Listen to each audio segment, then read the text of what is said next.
turn off mechanism of SCR.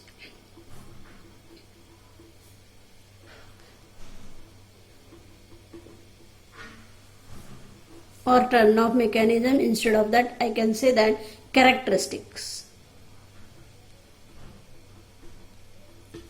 Okay, as we have observed the turn on characteristic dynamic, also we have to see the turn off characteristic of the SCR. Now once the SCR starts conducting an appreciable forward current, the gate has no control on it. You know that you have seen previously the characteristic of SCR. In that I told you that if the current, anode to cathode current, goes beyond latching current, and if you have removed the gate signal also, the SCR will be as it is in a on position. So the gate is not having any control once the anode to cathode current reaches to its appreciable value. Okay, so to turn off this device, here the device should be brought back to the blocking state only by reducing the forward current. So turn off can be considered by reducing the forward current, but up to what level? Okay, that we have to think. So this forward current should be reduced, reducing the forward to a level below of holding current, because I have told you that holding current is that current which holds the device in on position. If the current, anode to cathode current, goes below holding current, then the SCR will be turned off. So to turn off the SCR, it is necessary to reduce the forward current to a level below of a holding current. So this process of turning off is called to be as commutation. It is called to be as a commutation. Okay. So there are number of methods for turning off the SCR. So before going to that, we will see how it will be done by studying the turn off characteristic of the SCR. Normally, if forward voltage is applied immediately after reducing the anode current to 0, it will not block the forward voltage and it will start again conducting, although it is not triggered, because only reducing the anode current to the 0 immediately, if we apply the anode to cathode voltage again, then the SCR will be higher, because there the necessary what the conditions, charge carriers are there, so that charge carriers are not brought back to the original position within that period. So the SCR will require the time for turn off also, as it requires the time for turn on also. So we have to see that how much turn off time is required and in what manner we have to turn off the SCR. Okay, so the turn off time of SCR is defined as minimum time interval between the instant at which anode current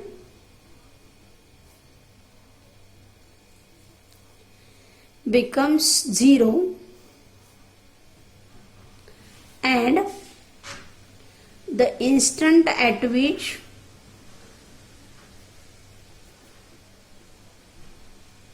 the device is capable of blocking forward voltage. See, turn off time of SCR. It is the minimum time interval between the instant at which the anode current becomes zero.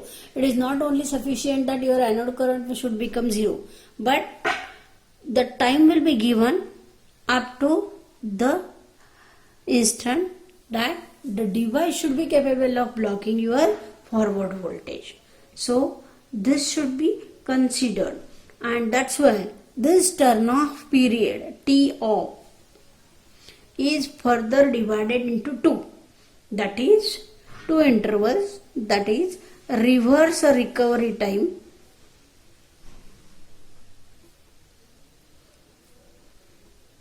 that is called TRR and gate recovery time.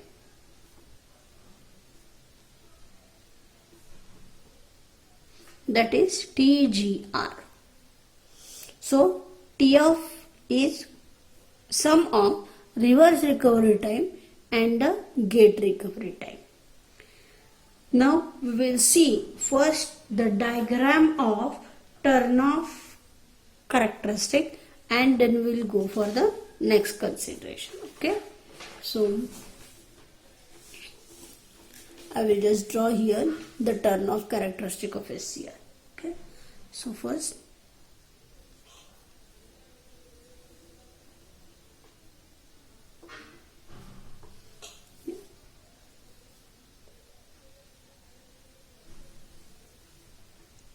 this is time, this is anode current. Okay,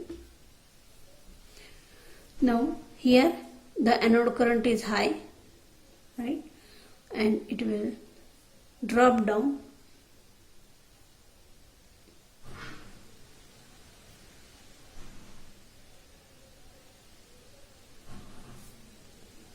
it is like this. Okay, here I will just draw the anode current. Next I will draw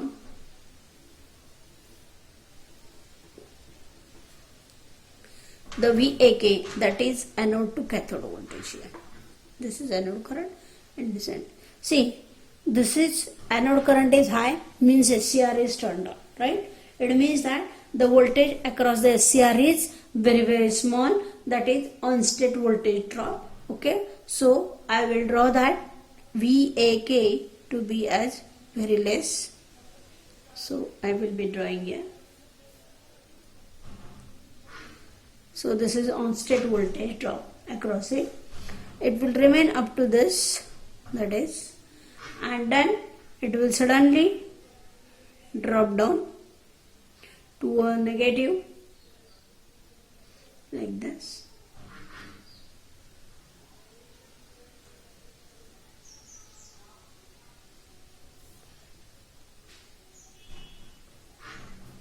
So this will be in this manner. Okay, so the voltage drop will be negative here as the SCR is turned off. Here this is turn on. Okay, so here at this position the SCR is in a on position, right? So anode to cathode current is high and the voltage drop across SCR is very less. So this is T1. I will mark this as T1. Okay, this period I will mark this as a T2. Okay, this period I will mark this as a T3, and this period I will mark it as a T4. So T1, T2, T3 and T4.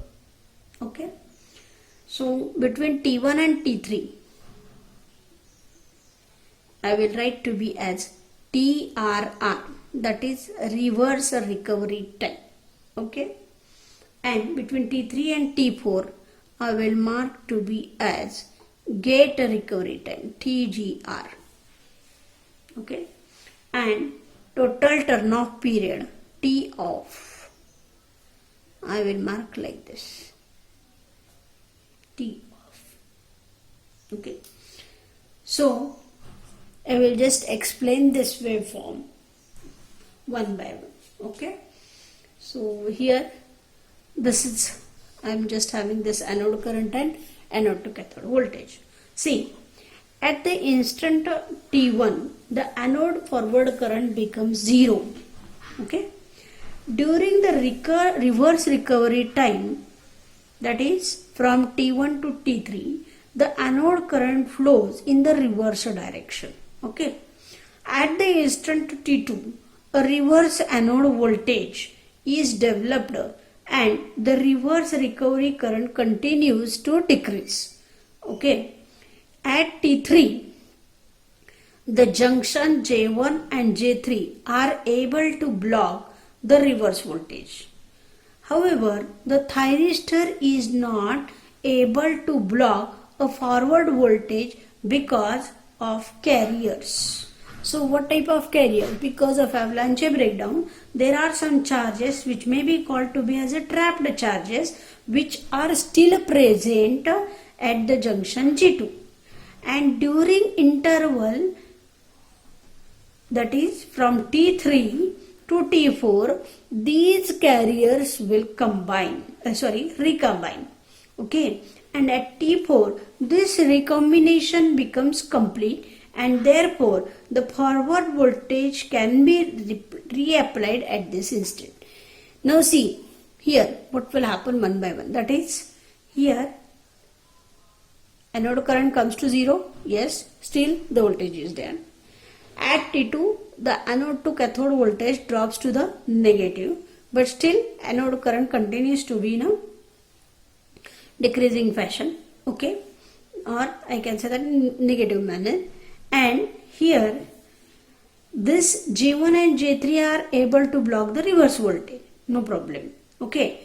However, at this point what happens, though only decreasing the anode current to less than 0 is not sufficient, but here at J2 already is having the avalanche breakdown, there are so many charge carriers which are called to be as trapped charges, and during at that instant they will try to recombine, and this recombination process will take place in between T3 and T4, and that this T4 condition, total blocking voltage will be there, which is here, okay, VAK. Okay, so here at this point, if you apply the anode to cathode voltage again positive, then what will happen? Then the SCR can be turned on by applying the gate. Okay, but before this T4, if we try to apply again the gate current, then the SCR will be turned on fastly. Means in between this period, there are chances of getting false triggering or false turning off of a SCR. So the period in between T1 and T3 is called as the reverse recovery period. Okay, and the period in between T3 and T4 is called as a gate recovery. Why gate recovery? Because J2 junction should have to properly block it, and that's why it is called as a gate recovery time. Okay, so the SCR turn off time is the interval between T4 and T1 total. Okay, here this time varies in the range of T off may range in the range of 10 to 100 microseconds. So the total turn off time required for the device is the sum of duration for which reverse recovery current flows after the application of reverse voltage and time required for recombination of excess carriers. Okay, so this is the combination of T off. So T off can be defined as, in this consideration or from this waveform, is nothing but sum of duration for which reverse recovery current flows after application of reverse voltage and time required for recombination of all excess carriers. Okay, so this all excess carriers in which case? That is in the inner layer. You can say that inner layers. Okay, so this can be considered. Now, fast change in current at T2 may give rise to high voltages. See, here if the current is changed very fastly, then it may also give rise to high voltage surges. Okay. In practical cases, the turnoff time of the SCR is called to be as a TQ. Okay. So this can consider to be as a TQ. Okay. So the thyristor having large turnoff